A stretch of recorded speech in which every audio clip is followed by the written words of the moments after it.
Friends, welcome to our worship series, Facing Issues That Divide, where today, the title of today's message is Practicing Politics While Keeping the Faith.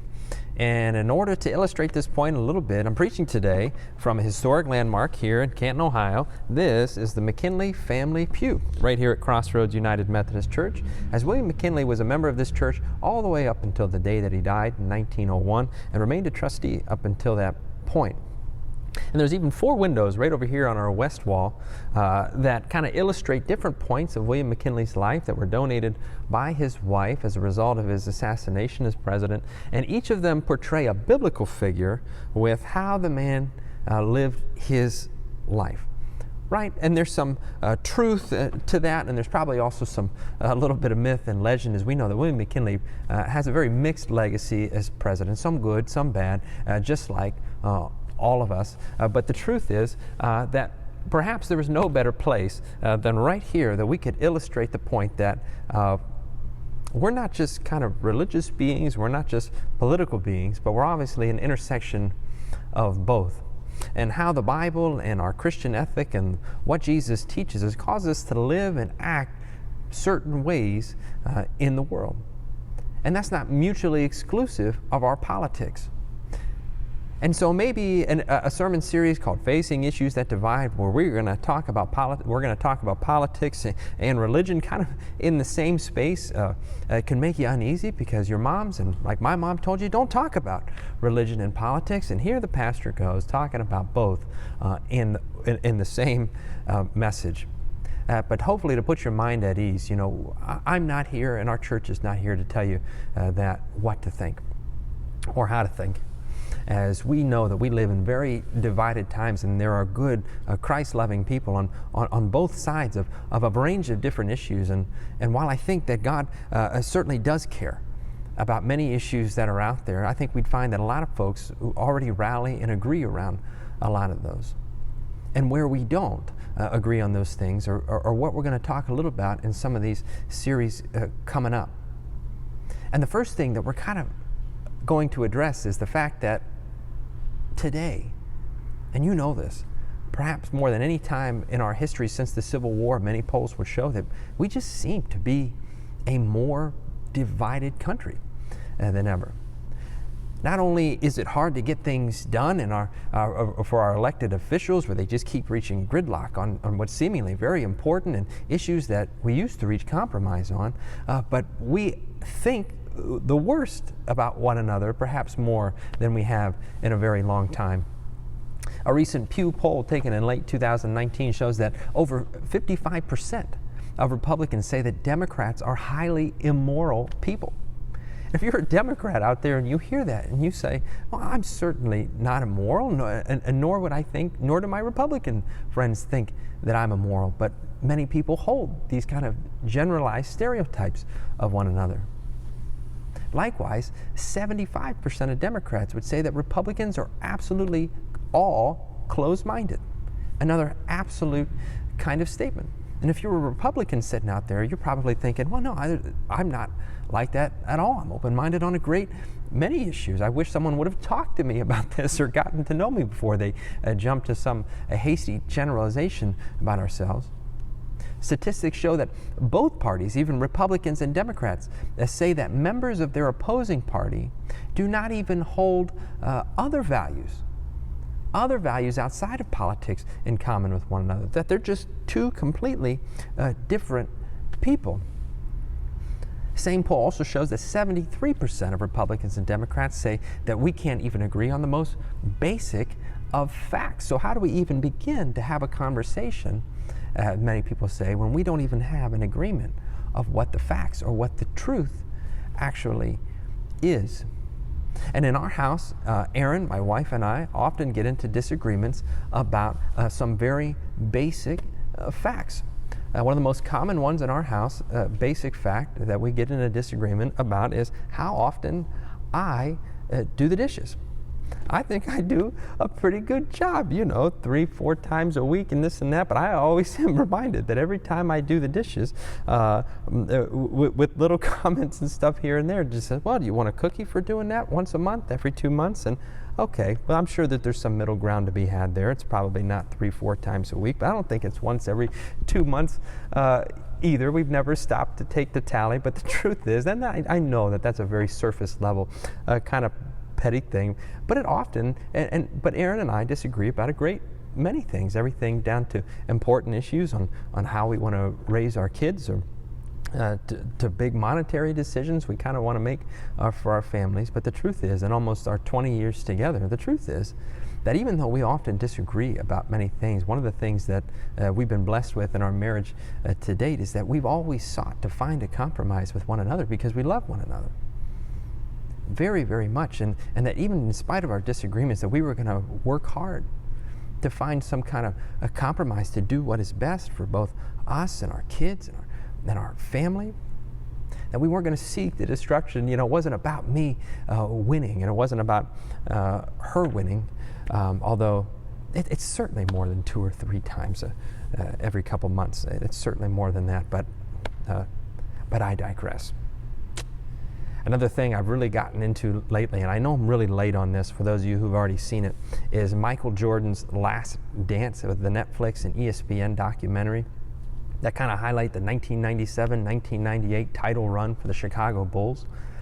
And I'm not going to detail the whole series for you, but one of the main things that you get to find out a little bit about this, you kind of get the background on the man himself, Michael Jordan.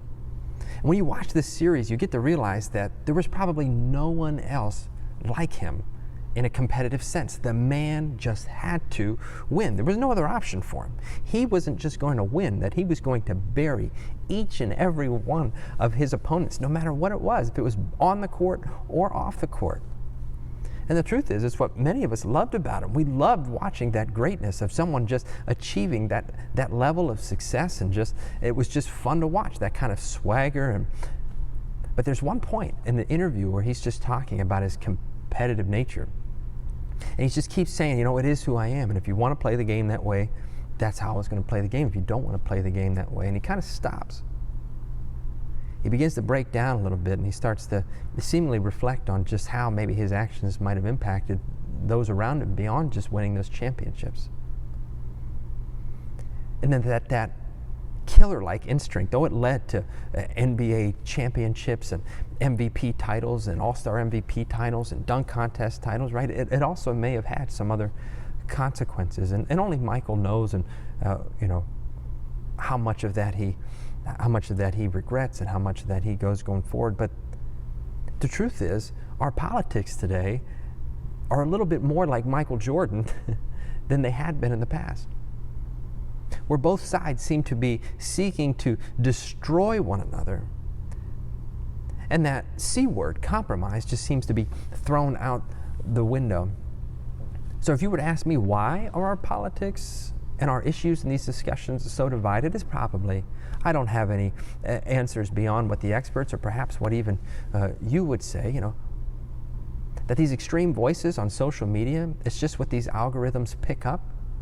It's what trends the most. It's what gets the most likes on our social media feed. So it's what we see. So folks tend to be a little bit more polarized and sit in their isolation chambers or bubbles a little bit more. It's easier now for people to choose silos and listen, and I'm certainly at fault here, to listen to the news sources that just validate what it is that I believe and don't necessarily challenge me on a daily basis.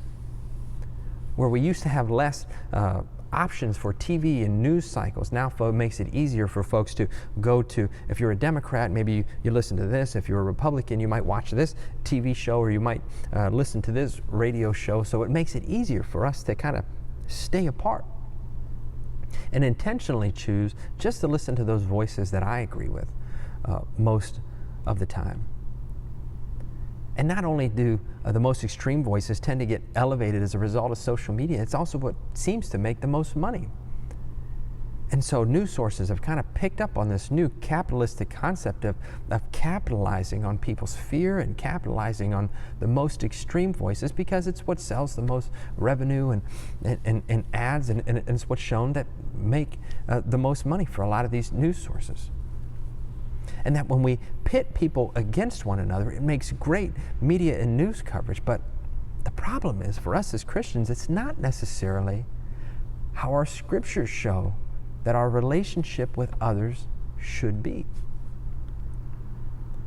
Instead, Jesus is going to say things like in Matthew 22, verse 36 and 37, that all the law and the prophets, we're going to hold on the fact that we should love God and love our neighbors as we love ourselves. And you got to remember that when Jesus is giving this greatest two commandments, and he says that all the law and the prophets are going to hang on these, that this was going to extend to those folks' political relationships. And mind you, in that day, he was speaking to people who were put down by our Roman government violently, time and time again, with public executions and crucifixions, much like the one that Jesus had suffered. And so when Jesus speaks these words to the people who are being oppressed by their government at the time, he doesn't say it, well, these are just for your relationships at home or just for those people that agree with you. No, it's even going to extend into their political relationships and the one that they have. Now, this doesn't necessarily mean that we can't, or Jesus says, because of this commandment, we can't disagree with one another. But it should dictate how we disagree, how we talk to one another. Because even those who disagree with us, or those we would even count as our opponents, or even our enemies, Jesus is going to tell us in Matthew 5:48 in the Sermon on the Mount that you have heard it said to hate your enemies, but I'm telling you to love your enemies. And friends, if we don't think that this extends into our political realm, then we're sadly mistaken. If somehow we want to take Jesus' ethical teaching here and somehow detract it for how we talk to even our enemies, then we are doing Jesus' teachings and this book a severe disservice. One of the scripture texts that is probably one of the most best known in the Bible, and it's this Matthew 7:12, and it's the golden rule to do unto others as you would have them do unto you. And I think all of us, Republican, Democrat, Libertarian, doesn't matter, how we would want to be treated in these times, how we would want others to see us, instead of jumping to generalizations about us being unpatriotic or not caring about this country or not caring about the police or not caring about the military or immigrants or minorities or those kinds of things, or being thrown into these stereotypes. We would probably all want to be listened to. We'd probably all want someone to seek to understand why it is, where it is that I'm coming from. But that takes intentionality on our parts. It takes work. It takes us to come out of our silos to seek to listen and understand one another, sometimes even before speaking. So one of the things we're going to do with this series that I'm really excited about is not just our regular Sunday worship. We're going to publish a mini series of videos, pastors in cars talking about controversial topics. I don't know. We're still throwing out a title there, but we are going to bring in a series of diverse voices on all kinds of issues.